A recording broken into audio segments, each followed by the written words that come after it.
Hey guys, so I had a few requests to do a comparison here of some of the best budget phones on the market at the moment. So we can have a look here at some of the ones I have picked out, which probably my favorite at the moment when it comes to the either the price or the functionality.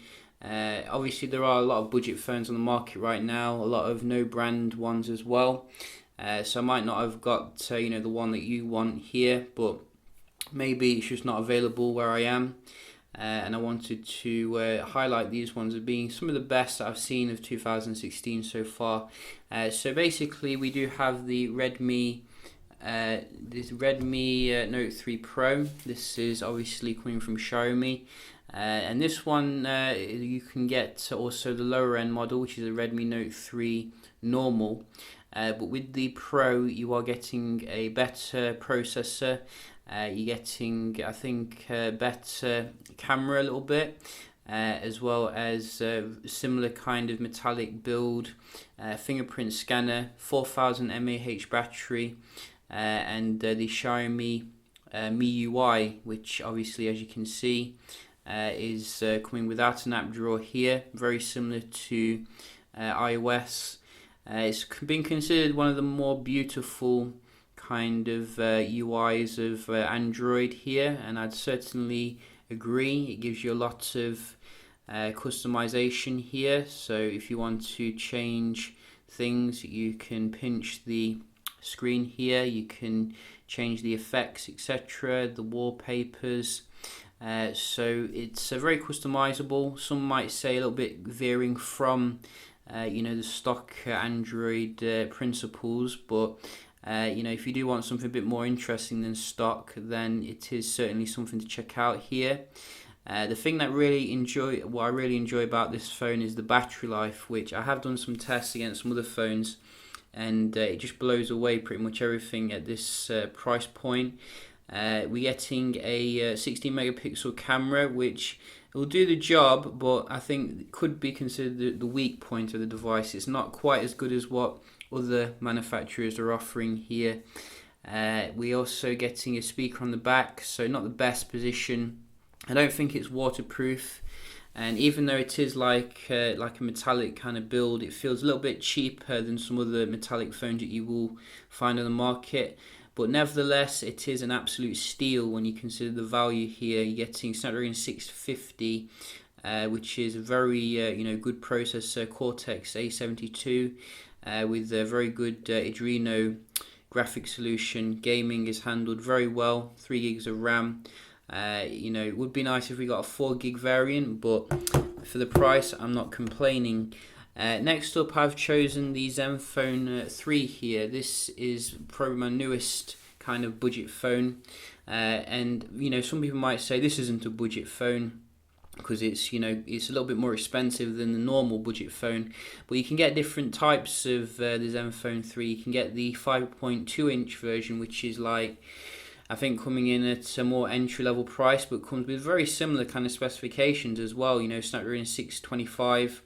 Very nice design, and I think you can get the 3 gig RAM version as well, which is coming a little bit cheaper. So I would consider this, a amazing budget phone. The other day I did do a water test on it, and doesn't seem to have had any issues still, which is also a bonus. So I don't think the other phones on the table here are certified waterproof. You're getting your fast charging, you're getting 3000 mAh battery. Zen UI comes with the phone, very customizable here. I'd say it is very nice and easy to use when you get used to it. There are some differences from the stock Android conventions. A lot of different customization settings, like for example here you can see different preferences, icon packs, etc. The major issue with Asus is if they're going to upgrade the operating system, because with the Zenfone 2 they didn't, and that to me, I do remember that going forward. But hopefully Asus will be a bit more quicker here to update the phone to the latest operating system. So if you're looking for a glass built phone here for a very affordable price, Your options are basically the Alcatel Idol 4S or this phone basically. These are the best actually on the market, I'd say, in terms of the budget glass built phones here. Obviously the Idol 4S I don't think is available where I am, so that's the reason why I don't actually have it at the moment, or I would have it because it looks absolutely amazing. Next we do have this boy which has gone to sleep. This is the P9 Lite. This is a Huawei phone. So this is coming with EMUI, and a lot of people, where they do find EMUI a little bit confusing to get used to at first, but once you do get used to it, what you'll find is a very snappy, easy to use OS here. And also Huawei have a much better reputation when it comes to updating their phones than Asus or Xiaomi. This is running Android Marshmallow here, so getting all the good security features, etc. I'd say the software as well feels a little bit more mature than a lot of other skins. Like if we go to the camera here, for example, you can see there's a lot of work put into the UI to make it look grown up here. Some other UIs, let's just have a look at the Zenfones, which it looks pretty good, but it can look a little bit childish on a few of them, which I do really enjoy the way they've kept it kind of mature looking on the Huawei. We do also have some very nice kind of UI elements here, such as the clock, as well as an excellent manager here somewhere in the settings. So if we just go to the tools here, you can see this is the only real issue when you have everything on the desktop. Sometimes you can't actually find what you're looking for, but I can assure you it's there somewhere, the actual phone manager. That's it. So you can see this basically you can put on a harassment filter to block messages. You can optimize the phone very quickly, similar to Samsung's, obviously, so you're not paying top dollar for this. In terms of the specifications, it's coming with a Kirin 650, which is a very fast and smooth processor. Not had any lags using it. Testing the battery life, it lasts at least 2 days of moderate to heavy use. Absolutely fantastic, because it's built upon the 16 nanometer, I think it is, or 16 nm process of the latest phones. So no heat comes out the back. Absolutely runs beautifully cool. Fingerprint scanner, extremely reliable. You can see no issues whatsoever with this.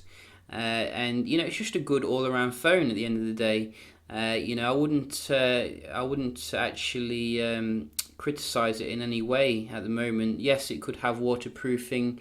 Yes, it could probably come with a more stock kind of UI, but if you can get used to it, it's definitely one of the better options on the market right now. Plus the display is just as good as the P9 I have found. So excellent phone indeed from Huawei. Next we do have the Galaxy J7. This is a phone that came out a couple of months ago, and I have been neglecting it, I know. I'm probably going to make some more videos on it soon though. This is coming with a metallic kind of design now, the edges. So before it was very plasticky, but Samsung has listened to feedback here. We do want premium, even though we're not paying top dollar. So the main attraction, I'd say, in regards to this phone is the battery life, which is absolutely epic. I think it's a massive capacity. I can't remember the exact amount, but the combination of a big battery, Super AMOLED display, very efficient. This is a real stayer, and you're not going to have any issues when it comes to the battery life. Unlike some other phones as well, you get a front-facing flash here, so if you take a lot of selfies, that could be good in low light. We also get reliable kind of performance here. I think it's getting the Exynos processor, which is built again upon a very nice NM architecture, so the snappiness is definitely there. It feels much snappier than, for example, the Galaxy J5 2016, which I haven't included here because I think they could have done a bit better with the processor. But this one feels very snappy. I think getting 2 gigs of RAM would have been nice to see 3 gigs, but you know, it does push it along quite nicely. The other things I would like to have seen on this one is a fingerprint scanner. I don't think we get that. Or the ambient display that you do get on the higher end models, but there are going to be some compromises obviously, and I think it's still among the best when it comes to the budget category here. The screen alone, you know, blows away most phones in this particular category, as well as, you know, the very familiar kind of TouchWiz here. You know, you don't want if you're used to TouchWiz, then you'll be feeling right at home here. So very nice indeed. And finally we do have the Moto G4, which you know, this is what I call the average Joe's kind of Android, who no nonsense kind of Android, which, you know, you don't want any nonsense, you just want something that works, gets the job done.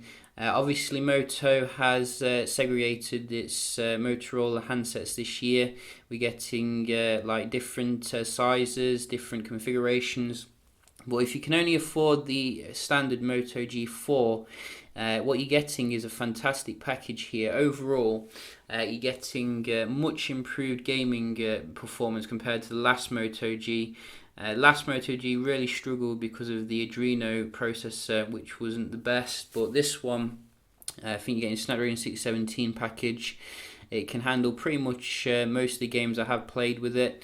You're getting an absolutely excellent like IPS display here, which looks fantastic in terms of viewing angles. Not really that much difference between higher end handsets, you know, like the HTC 10, etc.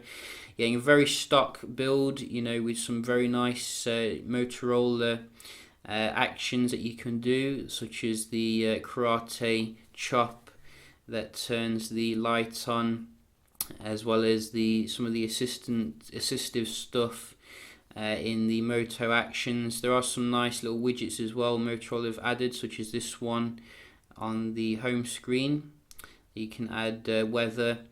There's also a battery of 3000 mAh in there, which I think it could have been probably up to about 3500 mAh for future proofing, but it should get you through a day. It's not running the most power hungry processor in general, and out of all these I think it's actually the cheapest phone here. So you can get one of these where I am for about €150, so you know, represents excellent value for money at the end of the day. If you do need a slightly better camera, if you do need the fingerprint sensor, because we do lack that on the G4, probably worth paying a little bit more for the G4 Plus. You know, it does come with a much better lower light performance camera. You're getting as well a more RAM in the G4 Plus, as well as a fingerprint scanner. So but if you're not really bothered about that, then this should you know, see you through. I think it's coming with the nano coating as well, so it should have some water resistance. So yeah, very looking forward to what Motorola brings on from the G4. But obviously there's a lot of phones at this kind of you know, price point, and you know, everyone's got their own kind of preferences here, but I did want to do a comparison between these lot because I do enjoy them quite a lot. The only question marks I'd really have on each device is, for example, the Xiaomi. You know, where you got to make sure you know where you're getting it from, to make sure you got the warranty, etc. Zenfone 3, will we get updates to Android Nougat and things like that? Who knows? The P9 Lite, will you be able to get on with EMUI? The J7 2017, again, Samsung does tend to ignore the phones which are in its flagship series when it comes to updates. As well as the Moto G, you know, I think while it's a good phone, we are lacking a fingerprint scanner, as well as some of the bells and whistles of some other phones, as well as the, you know, premium like build quality. So they do have their drawbacks, but then again, you know, I think they are among the best at the moment. So what do you think? Do you think these are trash, or do you enjoy them? Let me know, and hope you enjoyed the video, found it helpful, and I'll see you in the next one. Cheers.